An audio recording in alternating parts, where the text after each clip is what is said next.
Oh, it's working. Perfect. Hello. Hello, everybody. Welcome to this interview. We're talking to Jacqueline Best at the moment.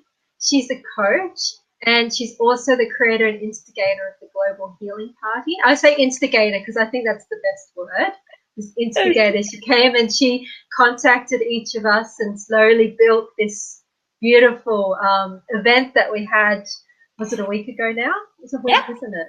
Beautiful on the solstice. So I think, well, the first thing is, so you're a coach. So tell us a little bit, what type of coach, what do you coach people on? Very curious about that. Yeah, it's the word that's on the Facebook profile. Okay. Like, basically, I really call myself, if I have to label it, as an inner guidance mentor or a transformational healing catalyst. Because I think that just the vessel, right? And I know people love labels, like they say, "Are you a healer?" I was talking to a guy the other day, and he's like, "So you're a healer?" And I'm like, I, people get healed in my presence, but I don't feel like I'm the healer. I feel like it's it's the energy that somehow I'm completely convinced that anything can be healed. So I feel like that conviction and holding that space just somehow resonates and it does its thing.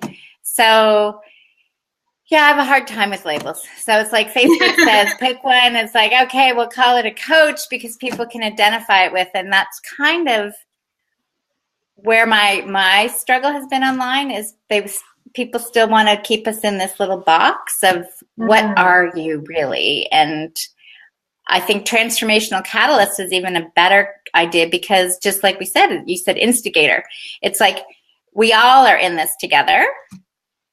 And so this idea of I'm just a stand for this transformation to happen, and I believe it's happening all around us, and that's all I see. So I just want to keep that conversation moving versus anything else that people like to talk about. Yeah, so that kind of leads me to the next question, which is to talk about the caterpillar to the butterfly. So that to me is very transformational. That's like a perfect symbol of someone undergoing the facilitation of transformation. So tell us a little bit about that, because that's what you wanted to talk about, wasn't it, for today? That was a big theme that you were wanting to focus on. Yeah, well, I feel like we've so many of us that are here and now and helping and that we're sharing in the global party, right? The conversation was we have had our moments where we were certainly never in the place that we are now. So whether you want to call it the caterpillar or the breakdown, but the transformation of a caterpillar to a butterfly is completely different than when people are still peeling sort of onion layers, and they're going from one side to the other side, and they're like, I was good yesterday, but now I'm back over here dealing with my ancestor stuff. And and a butterfly is just a butterfly. And it's like when you open that door and you step into that new world, you can remember how you were, but you can never really be that way again. So for me, like, 1991 was when I stepped out of the corporate world. And I had those, I spent one weekend meditating and sort of praying, going, this can't be what life's about, right? Like, I'm only 28 and I'm making a ton of money and I'm acquiring all this materialism. But, even adding a husband and a couple kids can't be the purpose of life, right? Like, and I was like, I remember there was a fair, like and I went to like a psychic person, and I was meditating. I had my crystals, and I was like, please give me a sign. And then at about 11 p.m., I picked up a pen and I say, someone channeled me a poem, and it was all about trusting your instincts and following your guidance. And I had last time I remember writing a poem was grade 3, so The next morning, went to the travel agent and I checked on how soon I could take off to Africa because that had always been a heart's desire. I had a foster child over there, and then I went into work and I said, I'm giving you my resignation. They're like, you mean like a leave of absence? And I was like, no. And 3 weeks later, I was on a plane to Africa, and that was for me. I saw the world entirely differently. Like my walk-in closet was bigger than people's houses. Their huts, and they had so much love, and they're like they were just different, completely different people with so much love compared to back in Canada, United States, where I spent most of my time in North America, where everybody was stressed about the littlest thing. And that was my experience too. Yeah, right? When I was in Africa, they had nothing. They had nothing. They wouldn't even have food. And they had the biggest smiles and the most innocent energy about them. Completely different attitude to like us first world problems, Definitely agree with that. I know. And when you see that, right, you just kind of like, what am I missing? Yeah. And so at that point I had a health issue, chronic health issues. I'd been popping dexedrine amphetamine for 10 years. I'd stress in my back the size of golf balls, so that's the state I was. But everybody thought I was having a great life because of my financial status, right? Mm-hmm. And completely contrary to feeling not happiness within, physically stressed. And so things shifted there.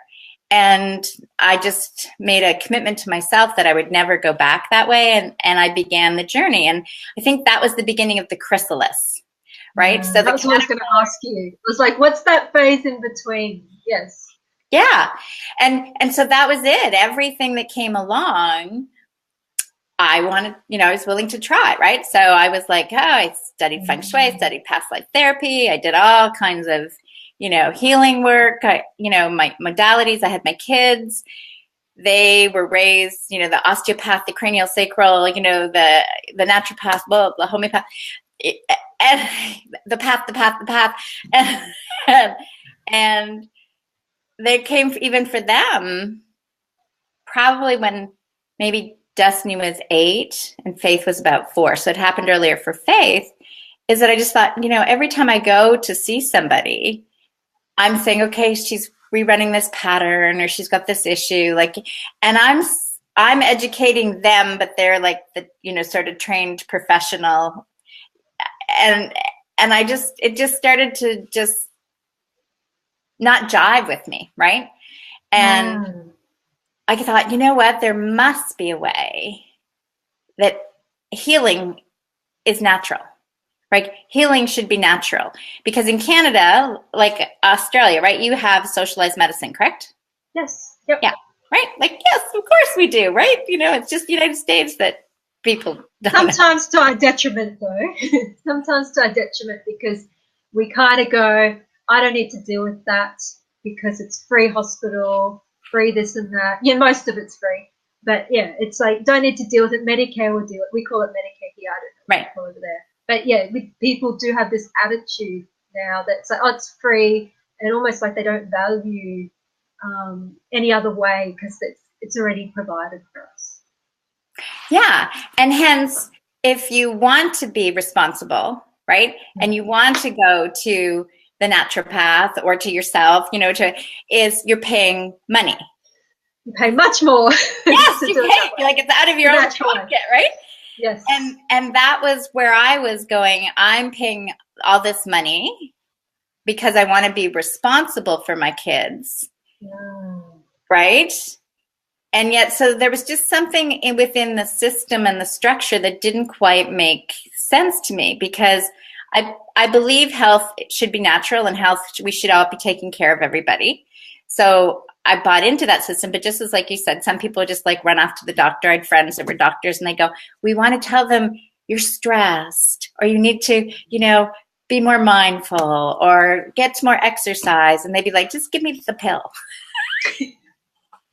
I'm not here for psychological analysis. I'm here for the script. Give me the prescription script. Yes, it can be like that. Yeah. So, I had something in my mind. What was it? Yeah, so you're talking about how, what I thought was really interesting, how like when you move from the caterpillar to the butterfly, how they do feel like completely different realities. Once you've passed through it, it's almost like you remember it, but it feels like you're a different person then. Is that what you were talking about with that transition for yourself? Yeah, and I think that's what's happening, you know, in the world, right? It's like when you get to, that's why I call my site sort of best whole new world, because I believe everybody can have their best whole new world. But it's like when they really believe you can have joy and you can have peace and you can have health and you can actually just open that sort of door and start to travel that path. It's different than where I spent, like at least 20 years going back and forth sort of thing, going, okay, oh, Leah, I'm so connected today, right? Like, oh, this is so great. Oh, dear, that was my mother's pattern. Oh, shit, maybe that was that past. I think I have to go do some work on that, right? And it was like you would be here and then I'd be there and I'd be here and I'd be there. So I'd be responsible and then something wouldn't happen the way it was supposed to and we go, oh, I must have caused that, right? Like I went through 2 marriages, Leah, okay? And the first, both ones I was talking about earlier today is like, so I help people now work more on their inner guidance because I think inner guidance, if they just follow that, and they learn to really discern what their inner guidance is versus what's out here, right?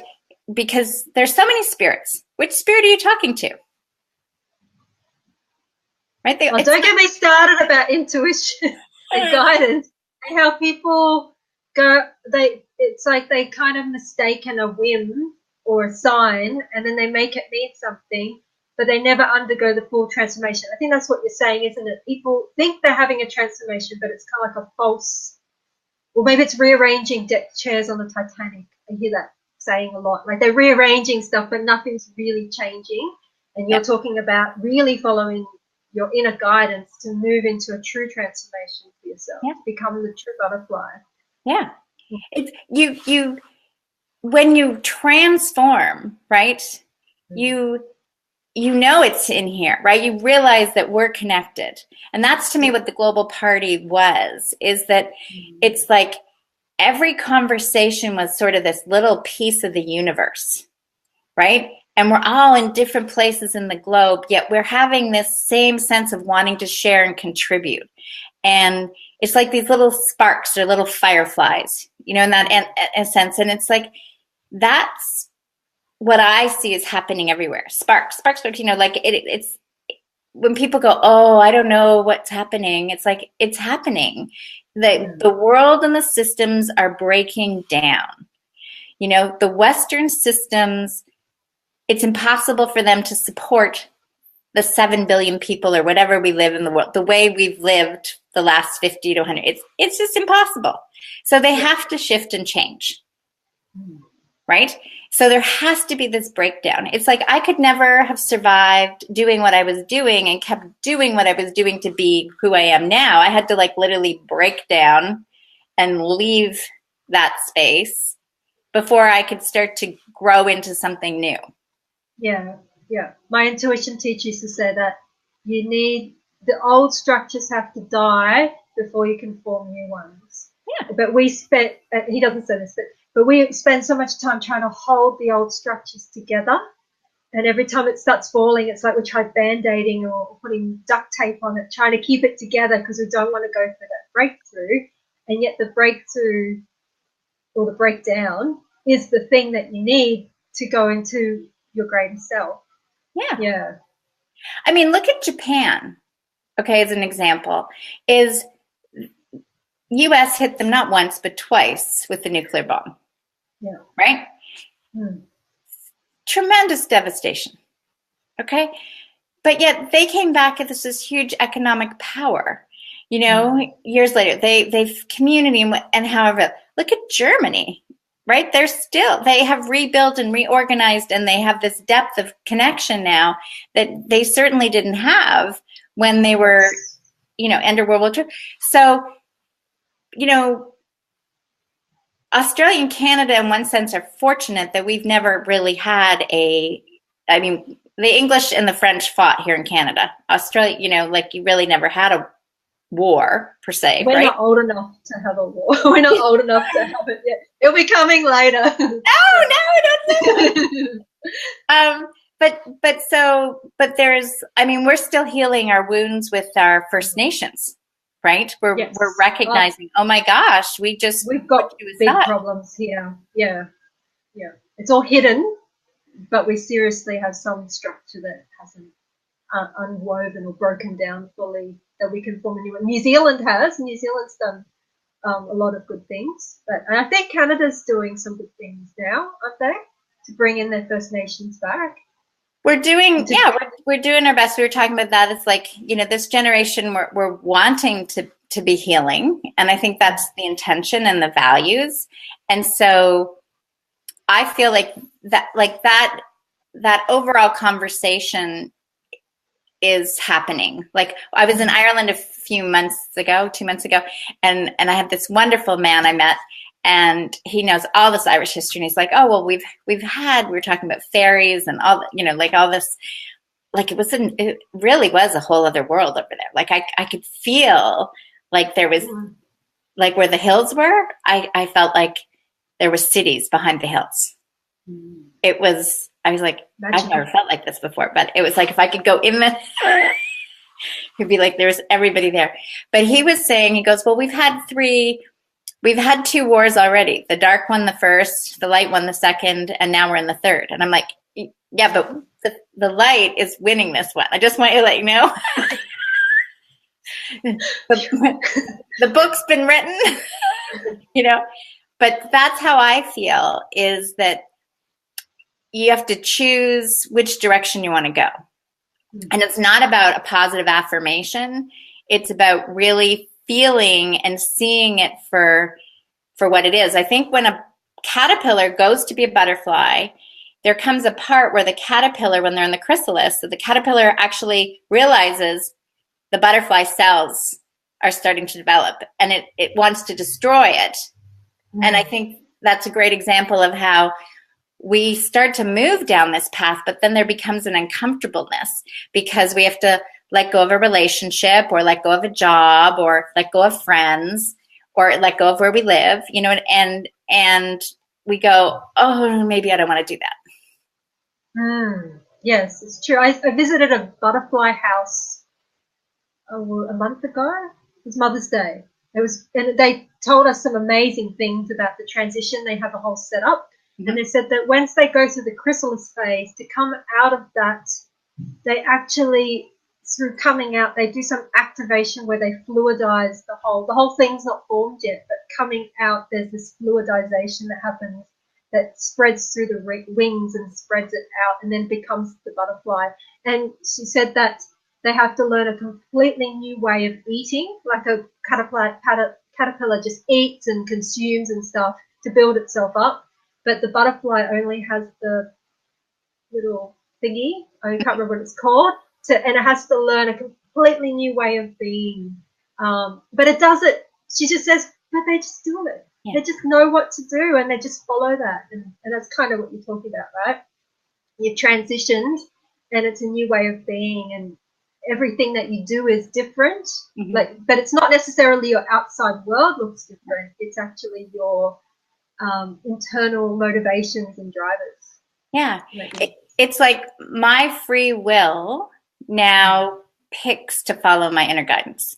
So, when for the big turn, like the big, huge turning point in the sense was like 4 years ago, about when we were guided to leave Toronto area, my daughters and I.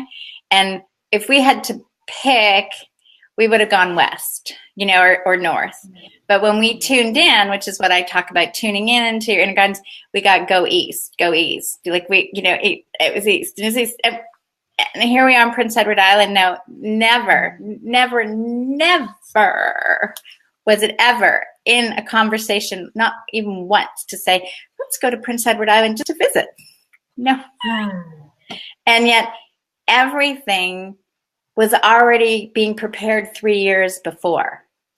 It was like the house, the school, the college program. Like my agnostic perfectionist father had to say, wow, like almost everything has worked out perfect, even for my dog, right? My lab, he's 55 acres. He has another dog and a pond. And, it's just like everything was prepared. And this was where it was only because we trusted. And so, when I'm working with people, when they talk about, well, I'm going to just manifest, and we can, right? That's the law of attraction. Yep. What I have, my experience, and I've had many times where, manifested all kinds of things, but doesn't necessarily mean it's for my highest and best good. Yes, you can definitely force things to happen, and then you can actually be in flow. So you talk a lot about guidance, like you mentioned it quite a lot today. But I know what my version is, but your version might be different, right? But I would like for people, there are definitely people out there who don't know what that experience is like. So maybe if you could explain as best as you can, it's kind of it's not as black and white as, I don't know, a hand or something. But what does that mean to follow your guidance, or what does it experience like? Yeah, that's a great question. So I actually have like a free 10-day that I do to help people trust their inner guidance. Yeah. Because to me, it's inside. So the difference is intuition, whatever you want to call it, your gut feeling, is that so many people, as they start in this spiritual journey and they go synchronicity, law of attraction, they go, woo, they go to the tarot card readers, and I've done all these things. So like, it's not like I'm saying, oh, don't do them. Yes. Go to the psychic, tell me what's my life story, what's my purpose. And looking at the stars, looking outside to find the answers. And sure, we get signs, right? And there's this connectedness. My experience has been that this part, being able to trust inside and develop what that is, I was saying to a guy the other day, is like a microchip. It's like you were chipped to create this life that you wanted to create, your heart's desires. When you go back and you see what your kid was, what did you really love to do? But maybe not in the way you think you were meant to. Like when you look back at your life, right? Did you think, oh yes, I'm going to become this wonderful intuitive healer, that I'm going to be able to unravel people? I didn't even know, like last year. I was like, in January, I was like, what the? In February, I was thinking, what am I doing now? This is totally different. Yeah, it's definitely different. And it's a good point with going back to childhood. That's what happened to me. I was doing some personal development, learning my intuition, and they go back to childhood. And I'm thinking, all the things I loved were available for me when I was a child, like drawing and dancing and all that sort of stuff. And I was actually unlearning so much to find myself back that I already had. And it was so obvious. It's so simple when you're a child, and then you complicate it as an adult. But anyway, go back to the guidance thing. So yeah. So in the guidance, it's like so many people now, the mindfulness, right? That's the big buzzword, mindfulness, mindful. And we have 2 Buddhist monasteries here. And so I've had many conversations with Venerable Lou, the president, and he's very good, because he's like, oh no, I don't know about that one. And I go, so he goes, but what do you study? Like, how do you know this? Right? And I go, I don't know how I know this, right? I just know this. So I didn't read those 400 manuals of the Lamrim. I maybe in my past life, that's what I did. But in this life, I feel like it's like the cloud, right? So the cloud, people Google, and that's the idea. When you get in touch with your inner guidance, it's like you learn to ask the best question, like when you ask Google, and Google searches the internet to find the answers. And then you go, oh, I'll go there. And that's, to me, how your inner guidance works. It's like, I also call it like a GPS. people say an internal GPS or your divine positioning system, that's another way I use it, is that it knows the perfect answer for you all the time because it knows the big picture. But until you have these little experiences and start to play with it and realize when you get this idea to go to the store now and you're like, yeah, but I'm not going to go until 3 hours later when I have to do the other errands or when I'm out, and it's logical, and it makes sense. But when you follow that one where it's so out of the box, then you discover, like I remember the one time I just, boom, met a girlfriend that I hadn't seen in years, right? And she just happened to be at that store. And you go, oh, that's why I had to go right this very minute. And literally just had to go in and meet her and then leave again. Because I didn't need anything at the store. Yeah. So when you start to do that, you go, why would I bother to try to think? I don't need to quiet this. I just need to turn up the volume on my inner guidance. Right? There's a good point you made about it, like, it's not that Google's not always available. Your intuition's not always available. It's asking the right questions to get the best response for you. Yeah. It's quite powerful. Right? So if you Google, why is this happening to me? Which is what a lot of people do. Why am I feeling like this? Right? Well, you'll get a zillion answers and you'll be spiraling around and you'll be reading and you're getting, oh, your why is this because this is your twin flame. But if you ask, what's my next step? Yeah. Right? What do I need to do now? What's my next step? It's an entirely different answer that Google's going to give you. Yeah, it's true. And it is like that. You talk about the tarot reader, right? You go and you go, when am I going to meet my twin flame? Or what's my next, when am I going to meet the guy of my dreams or the girl, depending who's listening. And it's like what, like, ask a more open-ended question. Let spirit answer for you. Let something that is actually important. Your mind thinks that that's important to know about that, but there's something bigger that could be waiting for you, but you can't see it because you're too busy, obsessed about this, this person you're going to meet or the next career step. Yeah, it is like that. It's very interesting. So my next question is... So sometimes we're in the chrysalis for a long time, right? And sometimes it's a little shorter time, but it's important that each of us comes out, like a butterfly, like on our own, versus which I had to learn because I'm also like to help, right? And it's like, oh, let me just help you through that pattern. But then they don't develop their own wings.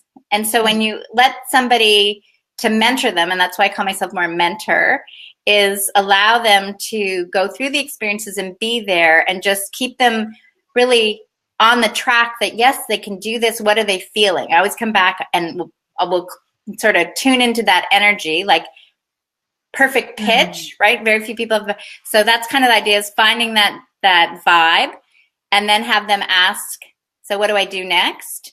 And then they get the answer. And there's actually somebody that's just jumped on that would love to participate in this conversation.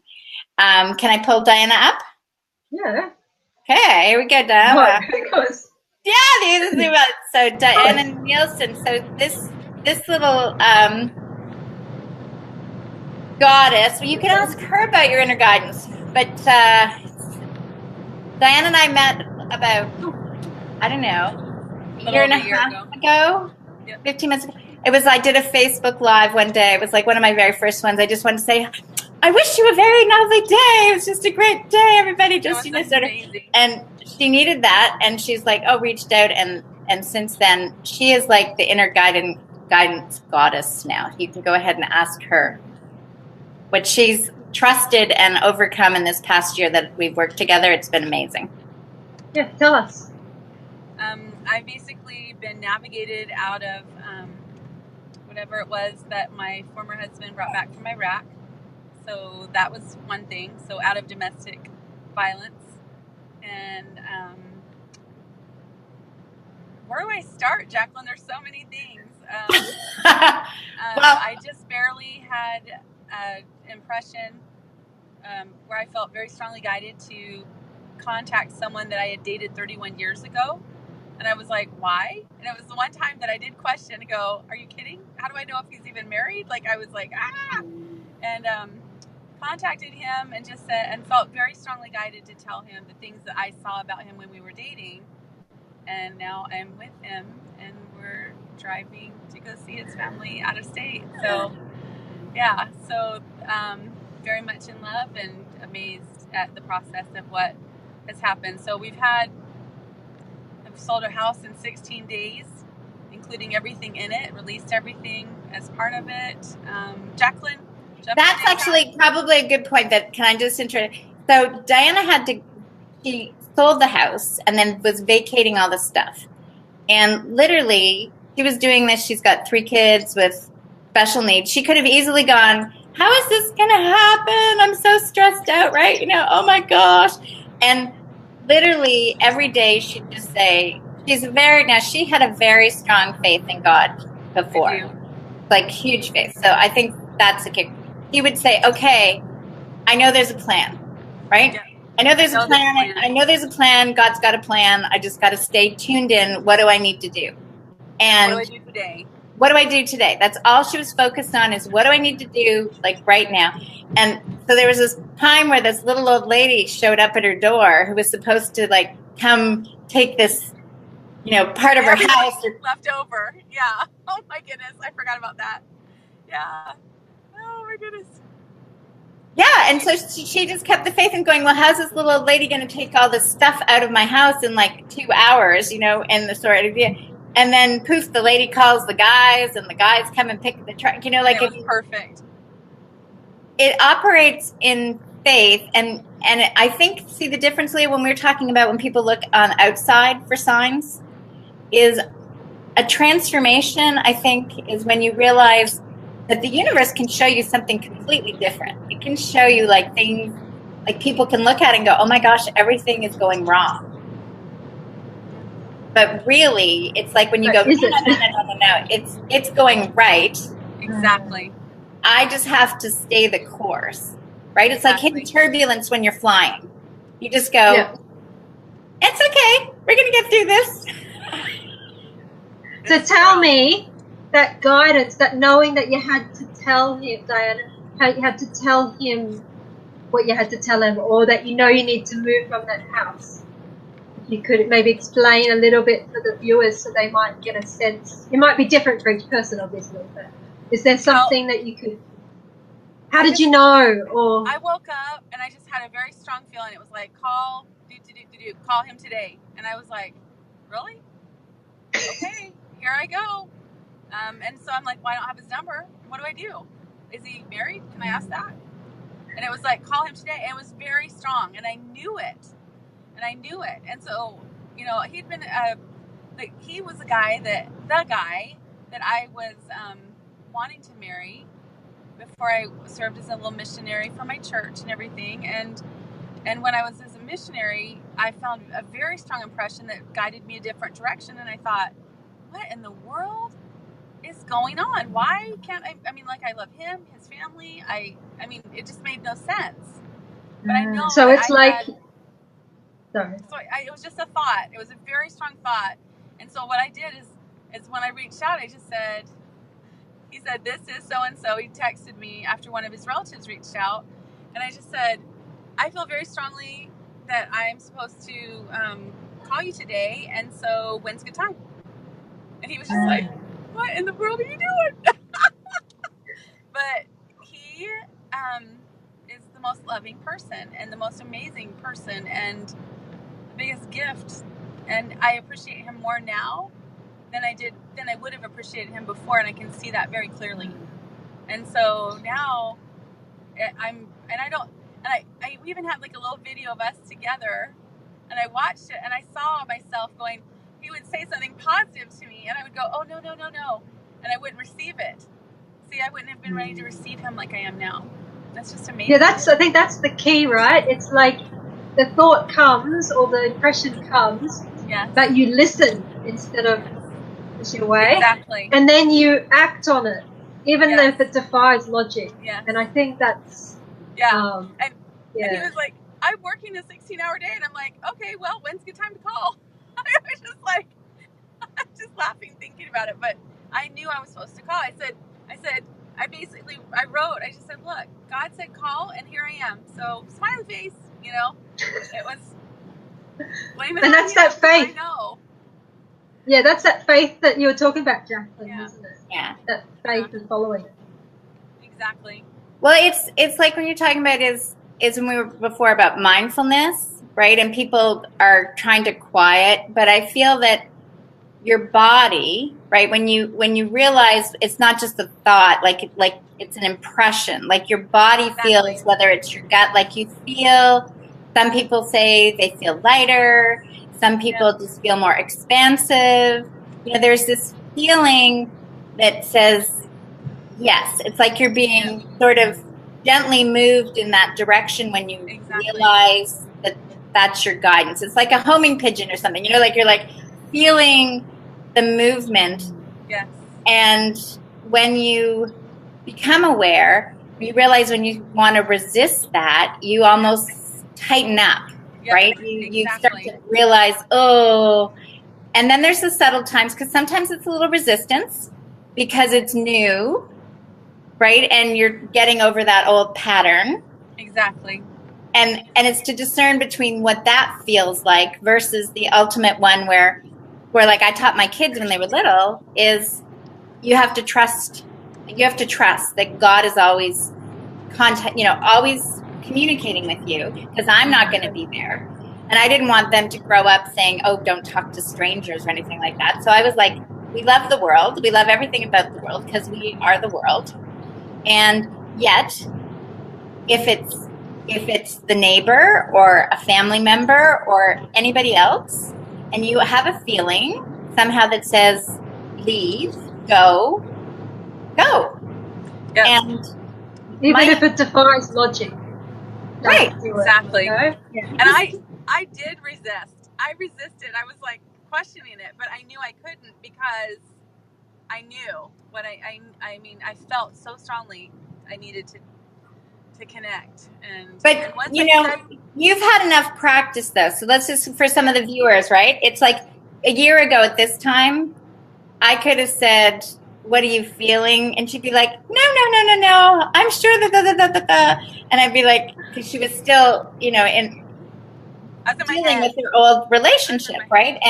And she had the effervescent, always loving personality, which a lot of us do, that says, I can handle it. I can go through it.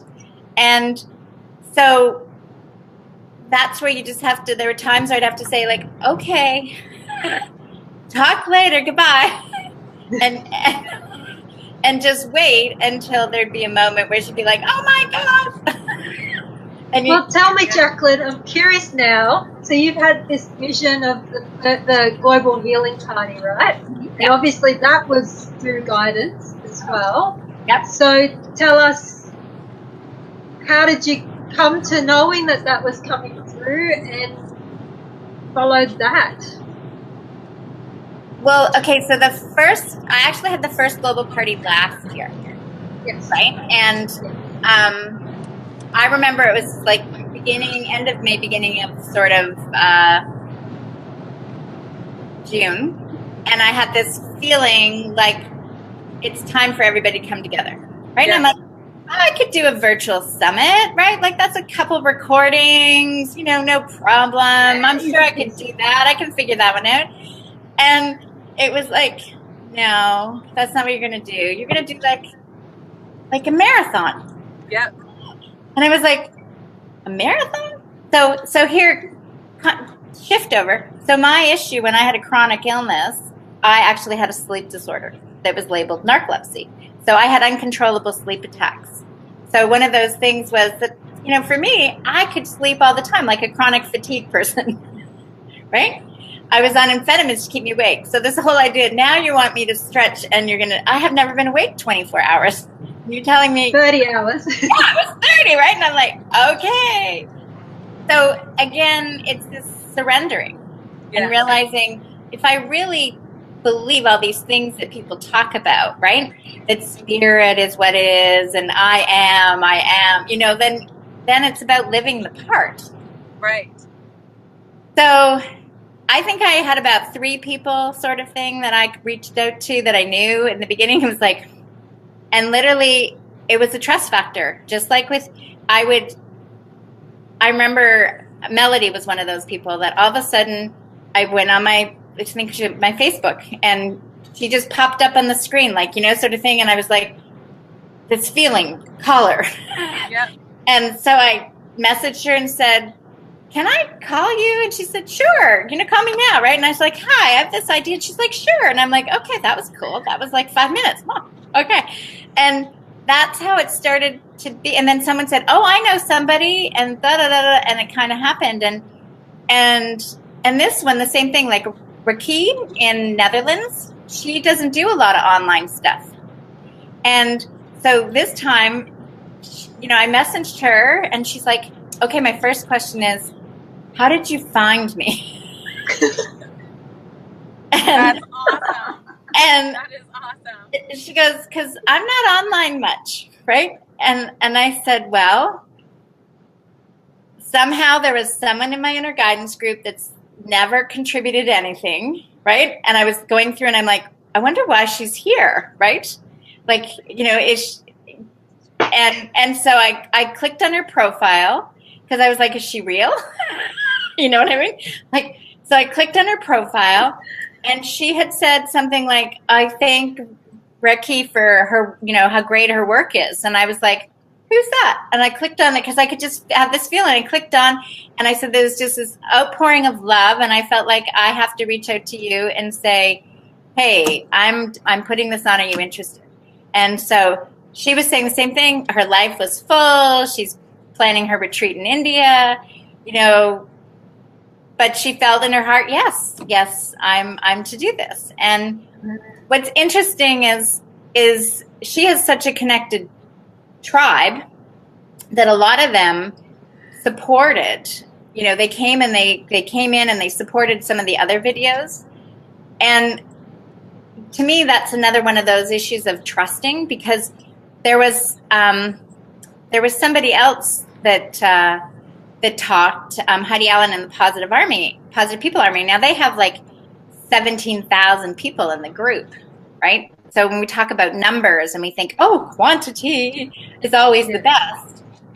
But now Heidi came and went, and that wasn't the case at all. She is one of the smallest amounts of views out of everybody, which, it's interesting. So that was the thing I noticed in the Global Party, is that everybody had different elements. Like I said, for yourself, you were in there. You figured out all the time zones for everybody in Australia. You did the Canva stuff. You compiled it. You were like really in, always saying, how can I help? And Diana was in there sharing everybody's posts. Every time someone did an interview, she's like, share. And I noticed that. It's this sense of camaraderie and teamwork that when we're giving, and we're giving because we feel called to do it, versus what are you going to pay me for it, right? Exactly.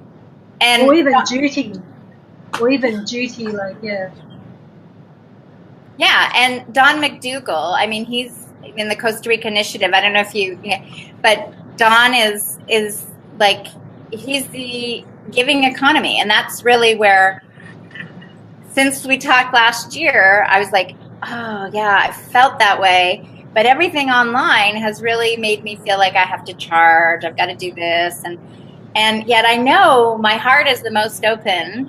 Diana can attest to that, when I am really just there for the person, for what they need. Right. When I feel guided that I'm to help that person. Yes. Right. Yeah. Because I'm sure you know people too, Leah, that come to you and you're like, I don't even think you're going to take the coaching or do the work, right? And it's kind of unfulfilling when you get paid for something, when you realize you're, Well, I noticed, I was thinking about this the other day, like, you notice certain people come and they're interested and they almost want you to tell them to do it. And part of me just goes, no, you got to decide. Like, if you don't do it, it's fine. I trust in your power that you'll find a way, yes. even if it's not through me, And it's just like, I'm not going to take your power and be the person that says you have to do this. It's like if you feel guided to come, I welcome you with open arms, and for however long that might be. It might be a long time or just one session, But it's like, but I'm willing to help you with the energy to find your results for getting better or whatever each person. So it is very much like that. Exactly, because it's an unfolding journey for every person. It's so different. You're so brilliantly right. I agree with you. Beautiful, both of you. Phenomenal. So tell me what. Go ahead. Tell me what other insights. Like, I'm interested because you did the 30 hours. There were a few hiccups. There was a hiccup with my one, especially tech issue, but we managed to get through. But with all the different things, were there common themes that came out or insights or something? Yeah, well, what I found was so a lot of the recordings were different than the lives. And so, to get both of the conversations is like added gems, because there's so much information there. I feel like a lot of it had to do on some levels of systems breaking down. So there was a group of, there were moms that are realizing, like I was guided to this woman, Jaya, she doesn't do anything online. Diana and I met her sister in Salt Lake City, and I immediately felt like I needed to connect with her. And she was amazing.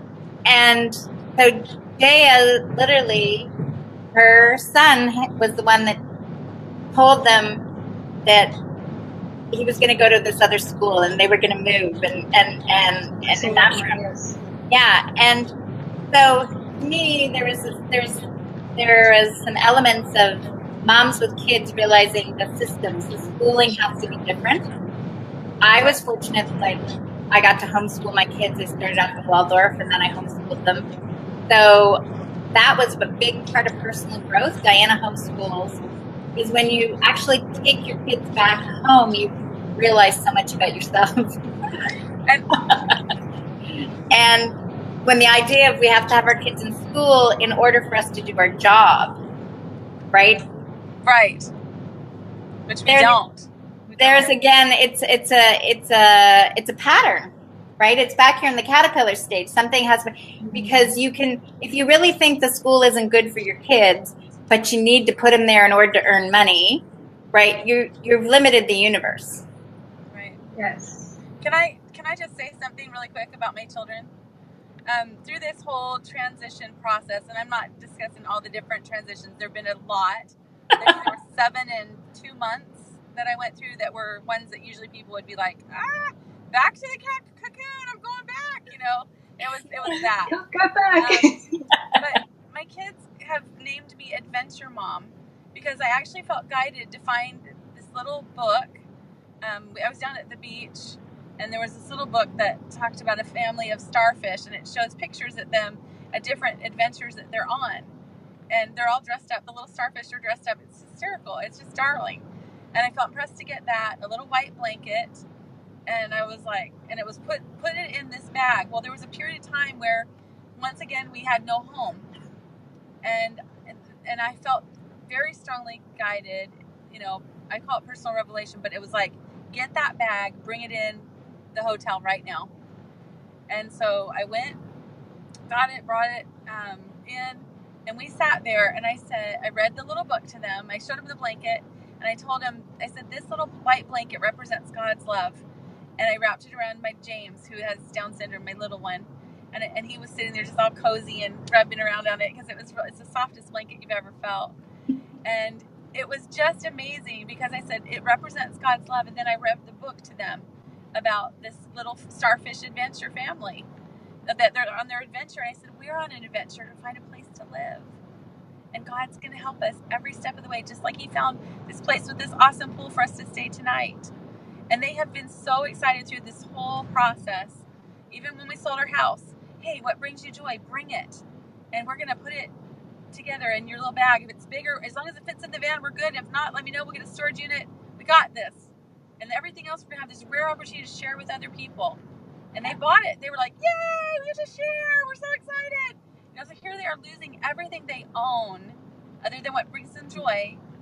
And we did it because we knew how to do it. So anyway, I'm Adventure Mom. Siri on my iPhone even calls me Adventure Mom. Just so you know.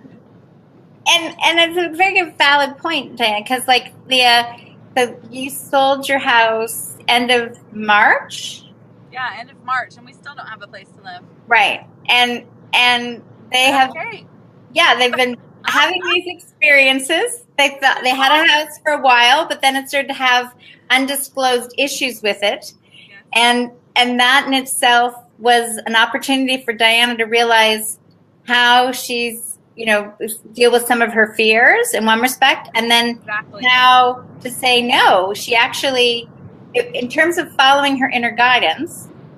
Okay, so she knew that there was this mold and there were issues, but she still felt like, okay, no, I'm still supposed to be here. And then the next morning, and the landlord wasn't cooperating with her, right? Yep. And then the next morning, she had woke up, called 911 because she felt like she was having methane gas poisoning. And because of that situation and the 911 and the Red Cross being involved, they gave her money to get her moved on. The landlord was forced, to do something. And then she realized, you know what, this is part of my life. Like, I usually try to make things better, right? I put up with things. See? But I don't need to put up with things. I do not, and it's wonderful. And I'm living in heaven now because of it. And they told me if I'd done something differently and not followed what I felt, that the family would have passed away because it would have escalated to the point that we would have died. And I'm like, okay. So now we're celebrating life. So I put that actually on a reservation at a Marriott that we were staying at, and they ended up bumping us up to like this beautiful suite at a hotel that, anyway, it was just amazing. Not a beautiful suite. She went from like trying to get a hotel room, right, with 4 beds into like the presidential suite where the kids had, like a $5,000-$6,000 suite for the night, for the 5. I was like, okay, yeah, it was like we're having, it's just amazing what happens when you open yourself up to possibility and just say, you know what, I'm stepping forward. And imagine if I hadn't have called the man sitting next to me. Yeah. I'd be like, I'm so grateful I listened. And I feel like if everything I've ever done in my life has prepared me for these experiences, so be it. And I'm going to just keep growing. And I feel amazing. I'm so grateful. It's a good point, actually, like being open to possibilities. And I think Jacqueline and we talked about this in my talk, but in the recording one, not so much in the live, but how like that willingness that something's possible, that it's possible to heal, it's possible to have the relationship you want, it's possible to have the place you want to live, all that sort of stuff. Oh yeah, and so what other insights came up from Global Party? Yes. Well, so it was this systematic breakdown. So I think we know, we talked about it too, the medical system, right? Like, yes, there might be still people that want a quick fix, but it really is starting. I think people that thought the pharmaceutical industry could never fall apart are starting to believe that it's coming down, right? Like it's it has such it's woven into our society everywhere. But it literally is something that needs to dissipate because it's truly focused on sickness versus health. Exactly. So the allopathic community has a place, right? But as we talked about, it needs to be in balance of this conversation and to recognize that all these labels that we keep giving everybody are the same thing. It's like we're dissecting the whole, and we need to come together. And I think that was the sense of the energy at the Global Party, what people were feedback I was getting is like, wow, she thinks that same way I think, right? She's got that, and they're doing it too. And to me, that was what I felt like is I want this conversation of possibility. It isn't possible. It's actually people are doing it. Right? And it's your story, Leah, and it's Diana's story, and it's my story, and that it's a real story. We haven't like built this huge empire, you know what I mean? And we're sitting on top of the mountain saying, I can tell you my story now. We're everyday people having everyday experiences that are transformative. And that's the shift that's going on in the world, is each of us are realizing, you know what, you're just as important as the Dalai Lama.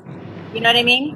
Yep. We have no task is more important than another task. Right. Because everybody plays a part. Exactly. In this whole. Exactly. And so is this your bigger vision, right? Like all this stuff is leading to your bigger vision of the expression of 1 billion people being healed from the inside out, trusting their inner guidance, enjoying their best whole new world. Yep. Yeah, to me, it's already happened, right?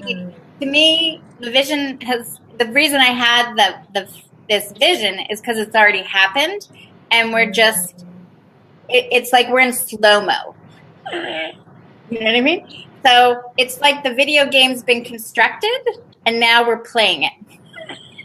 But the result is already complete. So now we get to experience, how is this all happening? And each of us, obviously, with 1 billion people, it's not like I'm saying, I'm going to heal the 1 billion people. It's like I'm the catalyst, because that's what I see. The vision is that each of us are passionate and purposeful about wanting to see the change in our families, our communities, and around the world. And as we support each other and going, yeah, baby, like, isn't this fun, right?